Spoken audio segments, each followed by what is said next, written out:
la orientación basada en la evidencia. Bienvenidos y bienvenidas al podcast de la orientación educativa, en el que vamos a reflexionar sobre la orientación desde sus distintos enfoques y puntos de vista. Y expondremos estrategias de trabajo eficaces. Si quieres profundizar en esta apasionante disciplina, este es el lugar apropiado. Soy Pablo Herbel y te voy a acompañar en esta apasionante aventura en la que conocerás instrumentos, técnicas y referencias que te ayudarán a mejorar tu función orientadora. ¡Comenzamos! Hoy presento un capítulo especial del podcast, un capítulo que es diferente al resto, fundamentalmente por dos motivos. El primero es porque me lanzo por primera vez a hacer una entrevista, así que para mí es una situación nueva que me llena de cierto nerviosismo a la par de mucha ilusión. Y por otra parte, y fundamentalmente, pues me acompaña una persona excepcional cuyos conocimientos en su ámbito específico, en trastornos graves de la conducta, pues hacen un referente en la orientación. Quiero agradecerle a Ana Cabeza Leiva la aceptación a esta invitación para realizar esta entrevista, así que muchas gracias, Ana. Muchas gracias a ti, Pablo. Muy agradecida de estar aquí este día y de colaborar y aportar un poco en tu primera entrevista, un proyecto que me parece súper bonito y que aporta muchísimo a la orientación educativa. Yo creo que es un proyecto que al final emociona. Gracias a ti, seguro que va a seguir creciendo. Ana tiene un extenso currículum, aunque solo voy a centrar en algunos de sus aspectos fundamentales. Es graduada en Educación Social, licenciada en Psicología y en Psicopedagogía. Así es. Y además tiene un máster de Recursos Humanos. Y para aquellos que no lo sepan, pues en la actualidad es la orientadora del EOE especializado en trastornos graves de la conducta. Ana, ¿cómo llegaste hasta aquí? Pues bueno, yo estudié Psicología en la Universidad de Oviedo y después pues hice un máster de Recursos Humanos en Madrid, lo que me llevó a trabajar en diferentes multinacionales en la capital de España. A la vez, mientras estaba trabajando, desempeñando mi labor en recursos humanos, en el área de recursos humanos, pues empecé a estudiar psicopedagogía y vi que pues todo lo relacionado con la labor docente me gustaba muchísimo. Me gustaba demasiado, mucho más que mi labor en recursos humanos, ¿no?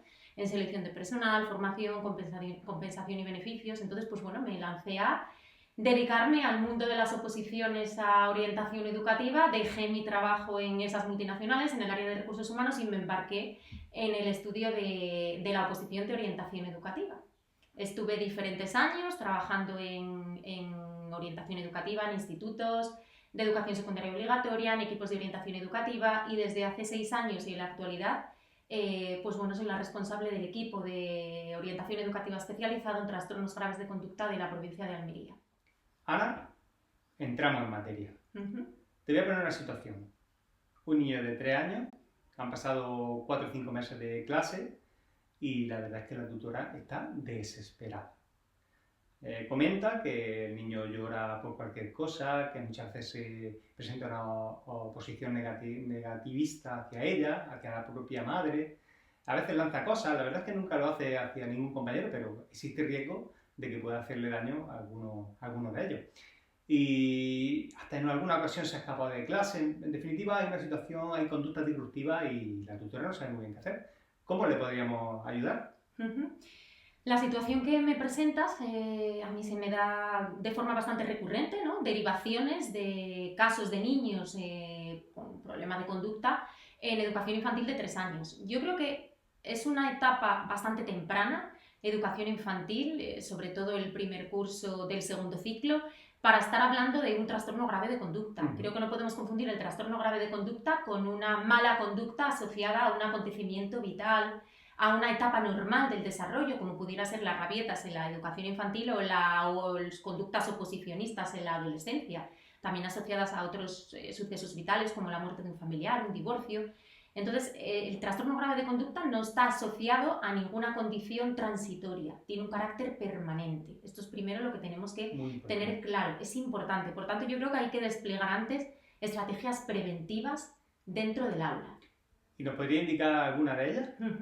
Sí, pues es importantísimo dentro del aula, la organización del aula, la ubicación del alumno, trabajar por rincones, vinculación afectiva por parte de la tutora con el niño, trabajar con el grupo clase, el sentido de pertenencia del niño al aula, trabajar con técnicas de educación emocional, pictogramas de autocontrol y todas las técnicas que se realicen dentro del aula, como por ejemplo estrategias de regulación emocional, de algún tipo de ejercicio de relajación, de mindfulness. El programa, por ejemplo, Tranquilos y Atentos como una rana es muy bueno para desarrollar en educación infantil y se puede trasvasar también al hogar. Todo este tipo de pautas que se dan en el ámbito académico, lo suyo es que también se desplieguen y se extrapolen al ámbito familiar. Muy bien. Qué importante es la prevención y la actuación de forma temprana. Me quedo con lo de tranquilos y atentos como una rana. Me interesaré por buscar algo de información sobre eso. Bien, ahora nos vamos a poner un poco serios, Ana. Te voy a poner una situación algo más compleja. Un niño de tercero o cuarto de primaria que agrede a sus compañeros y que lo hace con cierta sistematicidad. Es desafiante con el profesorado y realmente no saben en qué momento puede estallar. Tienen jaque a la clase y podríamos decir también que al centro, así que en un caso así, estas características, ¿qué actuaciones, cómo podríamos empezar y qué cosas podríamos hacer? Lo primero que habría que hacer es una evaluación del alumno. Bueno, pues de forma previa tendríamos que analizar cuáles son las conductas que está implementando, desarrollando dentro del aula, ¿no? Y diferenciarlo de otros posibles diagnósticos, como podría ser un TDAH. Un trastorno por déficit de atención con hiperactividad pues es muy comórbil con el trastorno grave de conducta, pero realmente no tiene nada que ver. Al final un niño con trastorno grave de conducta pues tiene conductas más explosivas, conductas relacionadas con la agresividad, la ira, la escasísima tolerancia a la frustración. Los niños con TDAH pues son más impulsivos, más hiperactivos, más activos, más nerviosos, pero quizá no son tan agresivos y tan explosivos. Entonces, pues bueno, lo que habría que hacer en primer lugar es un análisis funcional de la conducta por parte de todo el equipo docente. Esto es fundamental. Tiene que implicarse todo el equipo docente en el desarrollo de este análisis funcional de la conducta. ¿Nos podría explicar en qué consiste brevemente? Sí, sería pues, registrar por parte de todo el equipo docente cuáles son las conductas problemáticas, pero no cuáles son las conductas problemáticas a modo de diario, porque me imagino que si estamos hablando de un posible trastorno grave de conducta sean muchas y muy variadas y muy graves. Entonces lo importante aquí es analizar cuál es el antecedente a esas conductas problemáticas, porque al final si conocemos cuál es el antecedente, el disparador de la conducta, podemos anticiparnos y prevenir una crisis futura. Y luego, por supuesto, también saber cuál es la consecuencia que le pone el profesorado, porque muchas veces lo que me encuentro en los centros educativos es que no hay consecuencia, o que la consecuencia que se impone no es reeducativa, ¿vale? No es reeducativo que si hay una actividad complementaria dejemos al niño sin esa actividad complementaria, porque estamos mermando sus oportunidades de relación social con los iguales. Precisamente los niños con trastorno grave de conducta tienen un nivel de competencia social muy bajito. No podemos privarles de esas oportunidades de relación social.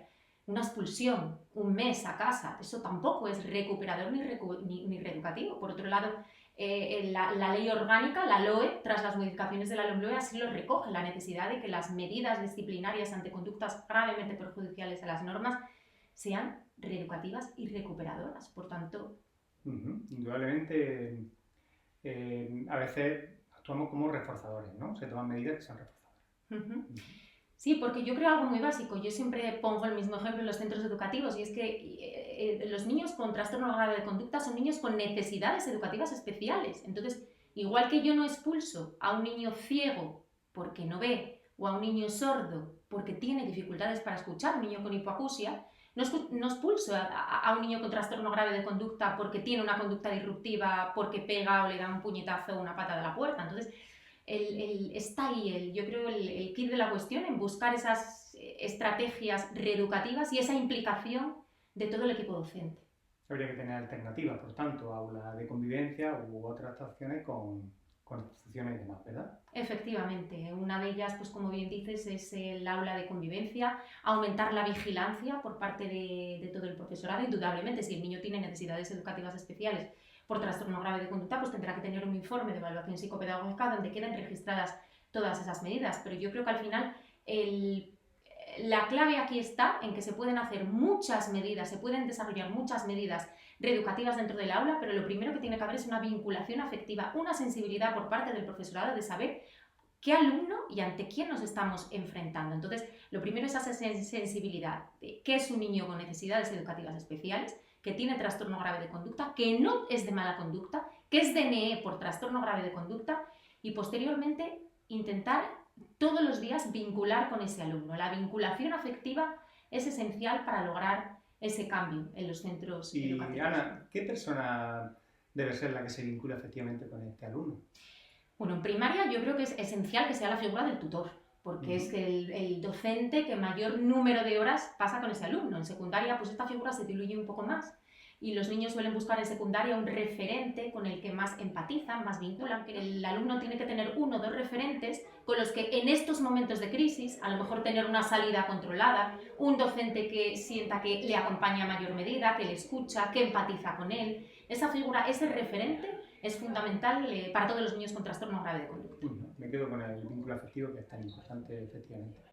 ¿Y qué pautas podemos darle a un profesor que quiere gestionar su aula y que tiene un alumno con trastorno de conducta, como el que he descrito? ¿Qué podría hacer de forma, digamos, preventiva y para hacer la gestión de aula? Bueno, pues en primer lugar yo creo que lo que tiene que surgir en todos los centros educativos cuando nos enfrentamos a un niño con necesidades educativas especiales asociadas a trastorno grave de conducta es tener una reunión de equipo docente. Para mí eso es fundamental, porque si no empezamos a dar pautas. Yo siempre digo que hay que empezar a trabajar desde arriba, desde los documentos del proyecto educativo del centro, y vincular el equipo directivo. Es clave, sí. Yo creo que eso es clave, esa sensibilidad por parte del equipo directivo, esa empatía que tiene que tener hacia el alumno y hacia el trastorno, porque al final las decisiones vienen de la mano de los centros educativos por parte de los equipos directivos. Entonces, la vinculación y la empatía por parte del equipo directivo es esencial. Antes de bajar a la realidad del aula, es fundamental que haya un consenso por parte de todo el equipo docente.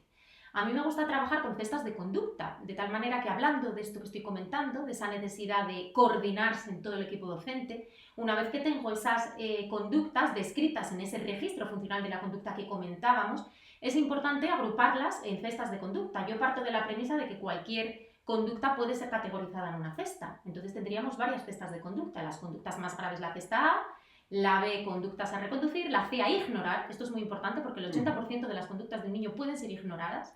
Y la D, a reforzar. El niño tiene que tener refuerzos diarios.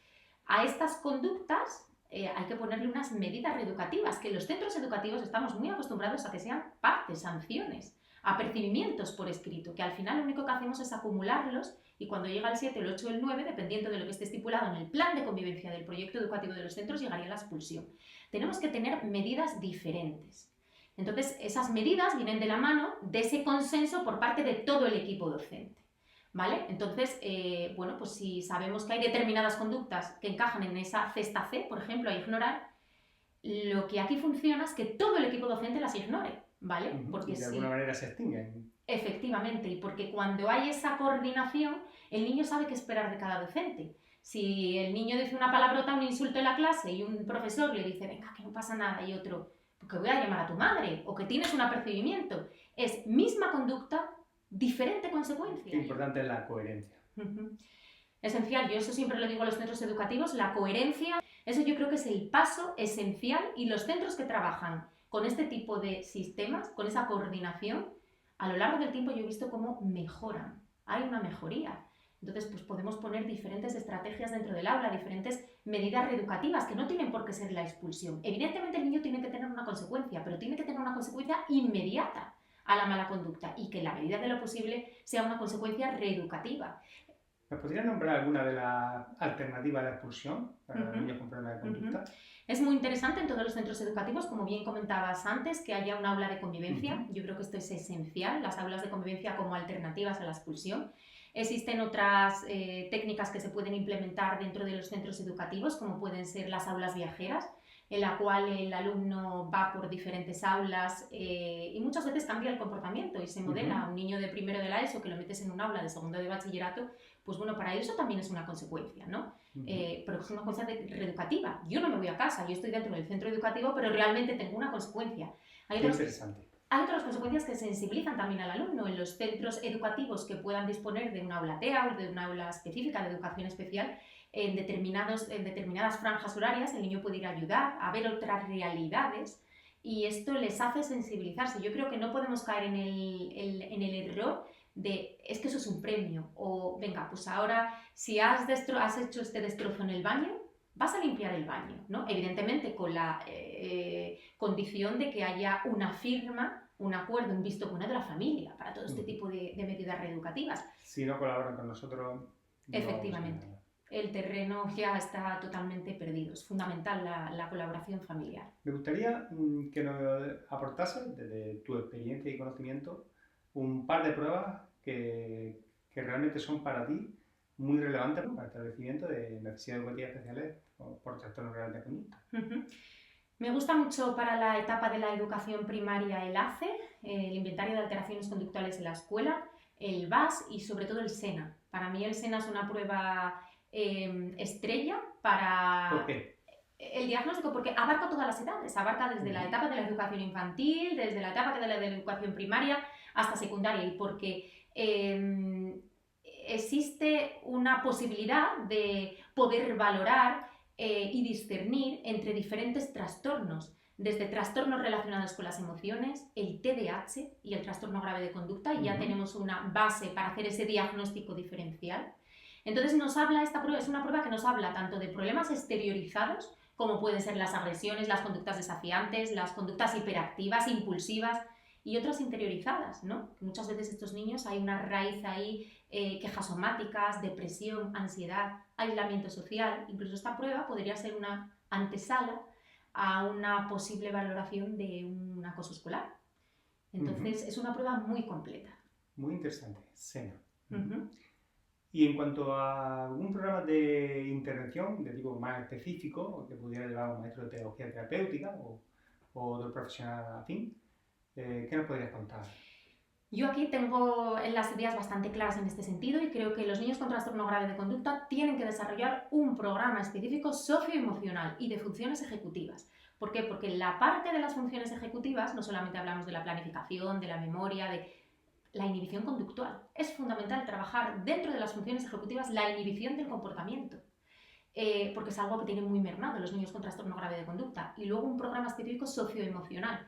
Precisamente por lo que comentaba al inicio de mi intervención, tiene muy mermada la capacidad de competencia social, una competencia social muy bajita, una escasísima tolerancia a la frustración. Entonces, trabajar todas esas habilidades socioemocionales en el alumno, darles estrategias y pautas para, vale, no puedes estallar, pero lo difícil es ¿qué hago antes de estallar?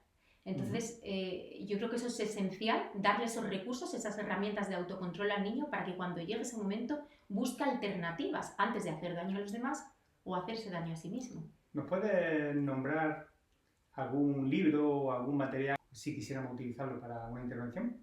Sí, a mí, bueno, pues casi que constituyó un manual de formación cuando entré en el área hace 6 años. Es un libro que se llama El niño difícil, de Stanley Turecki. Es bueno, pues un manual sobre todo de inicio. Yo siempre lo recomiendo en los centros educativos a los tutores, a las tutoras, a las mamás y a los papás, para ponerse un poco en el lugar del niño, comprender qué es lo que puede estar pasando dentro de su cabeza y saber actuar, ¿no? Es como para iniciarnos en el que es un trastorno grave de conducta, y te da unas pautas muy concretas. Es un libro muy ameno, fácil de leer, y da información, yo creo que muy completa para entender lo que es un trastorno grave de la conducta. Ana, aunque la tarde está siendo de lo más interesante, pero bueno, estamos llegando al final. Me gustaría, antes de terminar la entrevista, que nos dijera 2 actuaciones estrellas que para ti son fundamentales para ponerla en marcha en un centro educativo. Bueno, pues la primera de ellas yo creo que es el establecimiento de un protocolo de crisis grave de conducta, tener este protocolo establecido en los centros educativos, un protocolo que tiene que quedar recogido dentro del proyecto educativo del centro, tiene que ser conocido por el claustro y firmado por la familia. ¿Por qué digo conocido por el claustro? Porque al final un niño de trastorno grave de conducta yo creo que no es una dificultad, por decirlo de alguna manera, del tutor y del aula, sino que debe ser abordado con estrategias a nivel de centro. Por tanto, todo el claustro del profesorado tiene que conocer estas estrategias. Un protocolo de crisis de conducta que se componga de una fase de prevención con estrategias que le podamos dar al alumno para que no estalle.